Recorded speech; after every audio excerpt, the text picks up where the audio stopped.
मैं तीन चीजें बोलना चाहता हूं। पहली चीज बोलने नहीं दे रहे हैं। मोदी जी घबराए हुए हैं। आपने देखा जो ट्रेड डील 4 महीने से रुकी हुई थी 4 महीने से कुछ बदला नहीं। किसी न किसी कारण, जो मैं जानता हूं नरेंद्र मोदी जानते हैं। नरेंद्र मोदी जी ने कल शाम उस डील को साइन कर दिया। नरेंद्र मोदी जी पर प्रेशर है, भयंकर प्रेशर है। और नरेंद्र मोदी जी का जो इमेज का गुब्बारा है, जो हजारों करोड़ रुपए लेकर बनाया गया था, वो फूट सकता है। इशू ये नारावाने की स्टेटमेंट नहीं है, ये साइड शो है।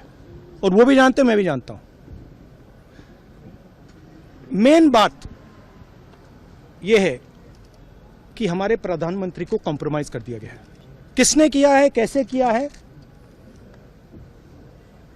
यह हिंदुस्तान की जनता को सोचना है। मगर इतिहास में पहली बार हिस्ट्री में एलओपी को प्रेसिडेंशियल एड्रेस में नहीं बोलने दिया है। बाहर बोल दीजिए, जो अंदर नहीं कहा दिया जा रहा है। वो तो ऑटोमेटिकली होगा जी। बट ये आप समझिए, और हिंदुस्तान के जो किसान हैं, आप सब समझिए कि इस ट्रेड डील में आपकी मेहनत को, आपके खून पसीने को नरेंद्र मोदी जी ने बेच दिया है। और वो इसलिए बेचा है क्योंकि ये कॉम्प्रोमाइज्ड है। सिर्फ आपको नहीं बेचा है, देश को बेचा है। इसीलिए मुझे वहां नहीं बोलने देना है। नरेंद्र मोदी जी डरे हुए हैं क्योंकि जिन लोगों ने उनकी इमेज बनाई है, वो अब उस इमेज को फोड़ने लगे हैं। एक अदानी जी पर केस है यूनाइटेड स्टेट्स में।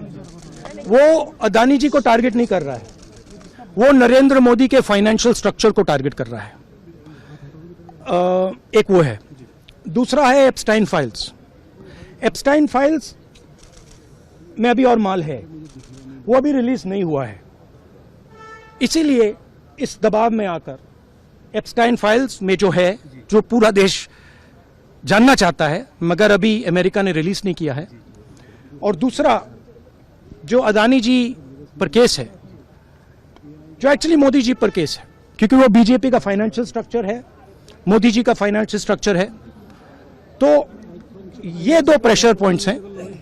और आप ये बात समझ लो, देश ये समझ ले कि प्रधानमंत्री कॉम्प्रोमाइज्ड है।